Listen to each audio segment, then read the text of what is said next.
The year is 1941. Hitler's dream of dominating Europe has already spread like wildfire. The German blitzkrieg has rolled across Poland, France, and the Low Countries, leaving destruction in its wake. But now, the Nazis have set their sights on the Soviet Union, the vast, brutal land that would test their military like never before. The plan was simple: seize the Soviet Union, crush its Red Army, and move on. But there was one thing they didn't anticipate, one force that would stop them dead in their tracks.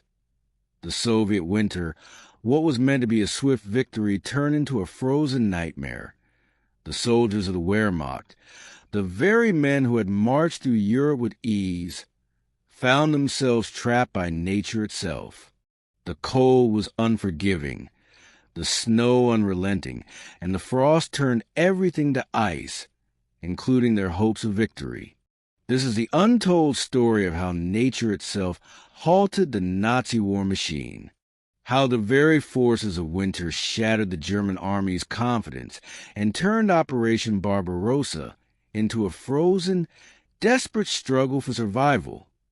On June 22, 1941, Operation Barbarossa, the largest military operation in history, was launched. The Germans had already conquered much of Europe and believed the Soviet Union would fall just as easily. Hitler's generals predicted a quick victory, a blitzkrieg through the vast Soviet lands, and total domination before winter could set in. But what they didn't anticipate was the scale of the Russian territory, or the resilience of the Soviet soldiers, or the cold. Even as the German tanks rolled across the vast Russian plains, capturing cities like Smolensk, they failed to understand that they were about to encounter an enemy far greater than the Soviet Red Army, the Russian winter. The summer of 1941 was filled with German victories. But by September, as the weather began to change, subtle warning signs began to appear. The Germans had planned their invasion meticulously, anticipating everything from supply lines to battle tactics.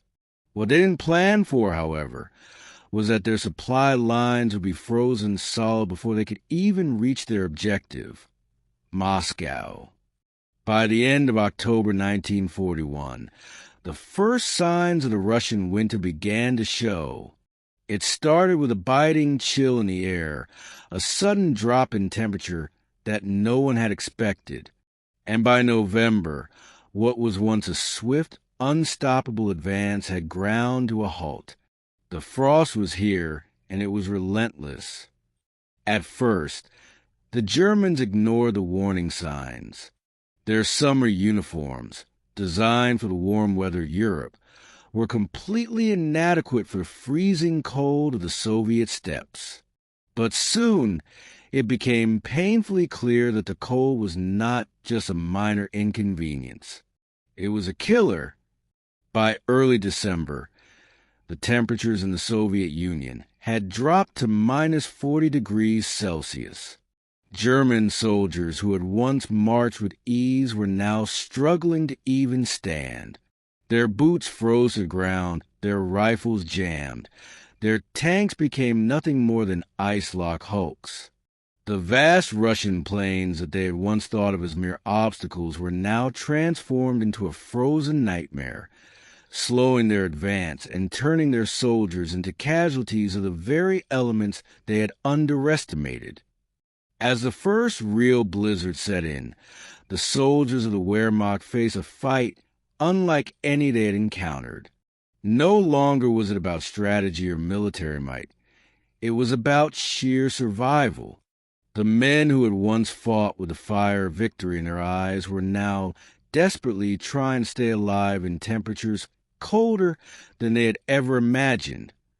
Soldiers who were accustomed to blazing summer heat now found themselves huddling around tiny fires, their fingers numb with frostbite. Boots froze solid, and weapons became useless as metal and machinery turned into ice. Even the food rations froze. making it impossible for soldiers to even eat or drink without facing the risk of their food turning into hard, ineatable blocks of ice. The fighting spirit that had carried them across Europe was slowly being replaced with fear. Fear of the cold.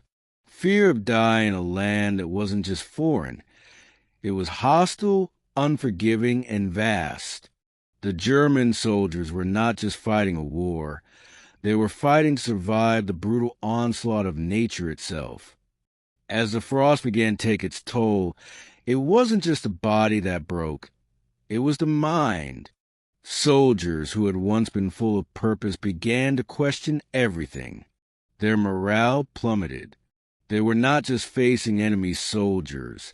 They were facing nature itself, and nature was winning. The Germans had underestimated the psychological toll of the Soviet winter. They had faced battlefield before, but never one like this. They had fought in Africa, in France, and in Poland, but now, as the days became shorter and the cold grew stronger, the soldiers found themselves becoming shadows of their former selves. Men who had been leaders became lost in the desolate landscape. There was no one to turn to, no one to lead them out of this frozen wasteland. The blizzards whipped through the ranks, and even the toughest of soldiers began to break down. Some collapsed from exhaustion. Others froze to death on the spot.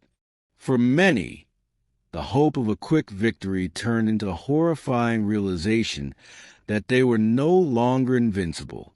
The Soviet winter had defeated them before they could even fire a shot. By December, the Soviet counteroffensive began. With the German forces severely weakened by the cold, the Red Army took full advantage. What had started as a rapid advance now turned into a chaotic retreat. The German soldiers, now starving, freezing, and broken, were pushed back by the Soviet winter and the forces of the Red Army. The Wehrmacht was caught in a nightmare, a war on two fronts, one against the Soviets and one against the elements. The men who had once been so sure of victory were now retreating, and as they did, they realized something horrifying. The winter had won. The Russian winter had become the decisive weapon, one that the Germans couldn't fight or escape. By the end of the year, the Germans had lost more men to frostbite, starvation, and the cold than to Soviet fire. Operation Barbarossa had turned into a disaster. What was meant to be a quick and decisive strike had turned into a massive defeat.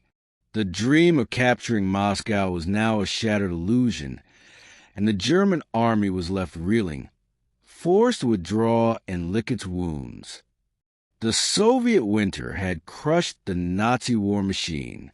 The great offensive that was supposed to lead to victory now stood as a testament to how nature itself had halted the tide of war. The men of the Wehrmacht learned a bitter lesson, that no matter how great your army, how advanced your technology, there are forces on this earth that can never be conquered. The frozen hell of the Soviet winter remains one of the greatest untold stories of World War II. The German defeat in Russia wasn't just a military loss. It was a loss to the elements, a battle with nature itself.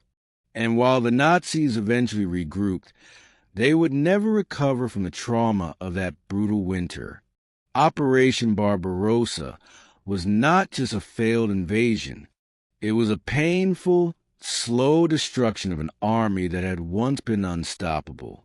The frozen landscape of the Soviet Union had become the graveyard of Nazi dreams, a place where the power of nature proved that no man, no matter how powerful, can ever truly control the world around him.